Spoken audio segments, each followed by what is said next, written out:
목사님이 안 계셨으면 지금 보면 이쪽에 계신 분 다 감옥에 가 있어야 돼요. 여러분들은 고향에 조국에 아들 딸 생각에 눈물 흘리고 살았습니다. 나라가 이까지 망가졌습니다. 자, 전부 오른손 드세요. 앞에 사람 패면 안 돼요. 제가 이름 부르면 야 하고 문재인, 이재명, 아리아이 요 새끼까지 다 때려야 돼요. 자, 이번에는 헌법학계 회장을 지내시고 강원대 법대학장을 지내신 우리 김학성 교수님의 연설을 박수로 주시겠습니다. 김학성입니다. 우리 300만 미주 300만 별집 대회를 시애틀에서 열게 된 것을 상당히 기쁘게 생각합니다. 제가 태어나서 머리도 감지 않고 세수도 안 하고 면도 안 하고 대중 앞에 선 것은 처음입니다.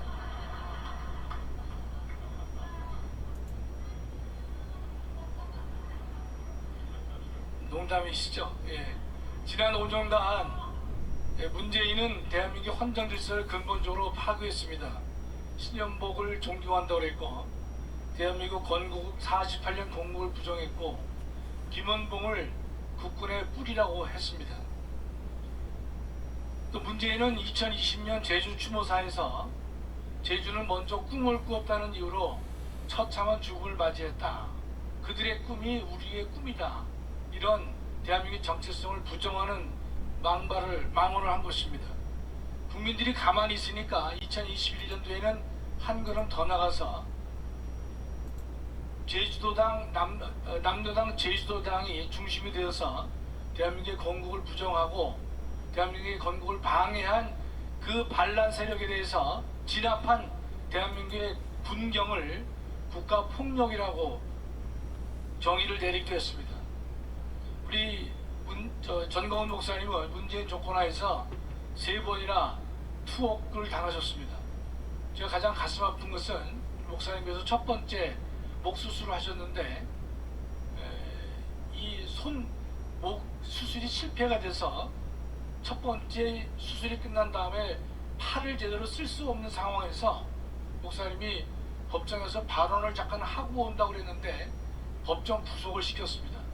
중환자 중에 중환자인 사람을 법정 구속을 시킨 것이 바로 문재인이 되는 것입니다.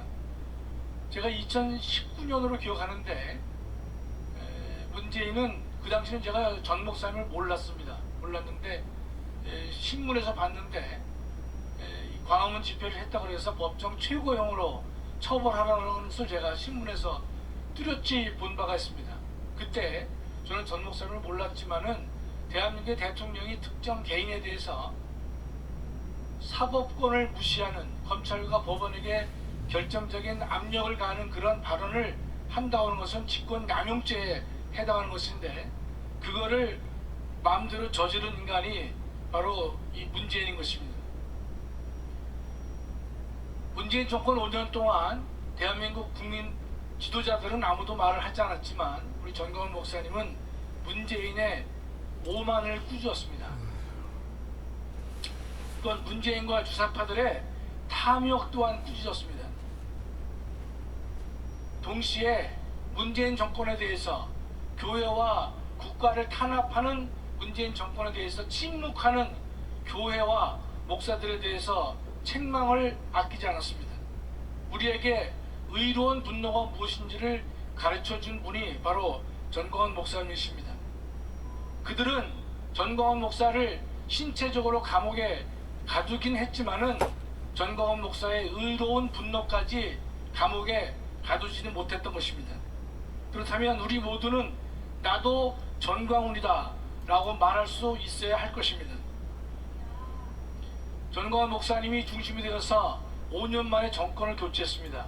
대한민국의 헌정사를 보면 김대중 노무현이 10년을 했고 이명박 박근혜가 10년을 했습니다. 그 다음에 문재인이 했기 때문에 적어도 기본 순환 논리에 따른다면 10년을 해야 옳습니다. 그러나 그 당시 문재인 정권은 지금도 다수를 갖고 있지만 민주당이 180조에 상응하는 의석을 가졌기 때문에 그들 스스로도 이 정권은 20년, 30년, 심지어 50년 갈 것이다라고 호언장담을 했습니다. 보수 우파에 속해 있는 많은 국민들은 그 말에 위협을 느꼈지만 정말 그럴 수 있다라고 느꼈던 때가 바로 문재인 정권 5년의 시절이 된 것입니다. 5년 만에 정권을 고치했습니다. 10년, 20년 갈 만한 그 정권을 5년 만에 바꿨다 이런 뜻입니다. 이거는요 보통 일이 아닌 것이에요. 문재인 정권은요 10년, 15년 이상 정권이 갈 거로 봤기 때문에 마음 놓고 범법 행위를 한 것입니다. 형법상 공소시효가 다 충분히 지날 수 있다고 봤기 때문에 마음 놓고 범죄를 한 것이 바로 문재인 정권 5년이 된 것입니다. 그러나 5년 만에 정권을 교체했습니다. 이거는 하나님께서 교체를 해주신 것입니다. 전광훈 목사 없는 정권 교체가 가능했겠는가? 23만 표로 우리가 승리를 했지만 우리 목사님께서는 그 당시엔 제가 동행을 했었는데 전국을 돌면서 광주, 대구, 부산, 대구, 광주, 전주 찍고 대전 이거를 역전 앞에서 강당에서 여러 번 강행을 하셨습니다. 그런 등등의 전광훈 목사님께서 몸으로 보여지는 애국 운동을 하지 않았다면 과연 5년 만에 정권 교체가 될 수 있었겠는가? 거기에 대해서 찬성하는 사원, 동의하는 사원은 저는 없을 거라 봅니다. 우리 전광훈 목사님을 저는 많은 사람들은 거칠다 그래요. 외골수라 그럽니다. 제가 볼 때는요 외골수의 기질이 있었기 때문에 전광훈 목사의 애국운동을 20년, 30년 목숨 걸고 해올 수 있었다 저는 이렇게 믿습니다. 저는 전광훈 목사님이 야생마와 같다 생각하는데 야생마에게 재갈을 먹이거나 징을 박는 순간 그 야생성은 사라지게 되는 것입니다. 그걸 분명히 우리가 알고 목사님을 따라갈 것이다. 지금의 대한민국은요 정권 교체됐습니다. 그러나 제2의 건국이 절실하고 절박한 때가 알 수 없습니다. 전국적으로 이제 드러나는 것이 수많은 간첩단들이 전국적으로 있다는 사실이 이제야 비로소 등장하게 된 것인데 아마 캐보면 고구마 줄기같이 여러 곳에서 깊고 넓게 잡힐 것이라 저는 믿습니다.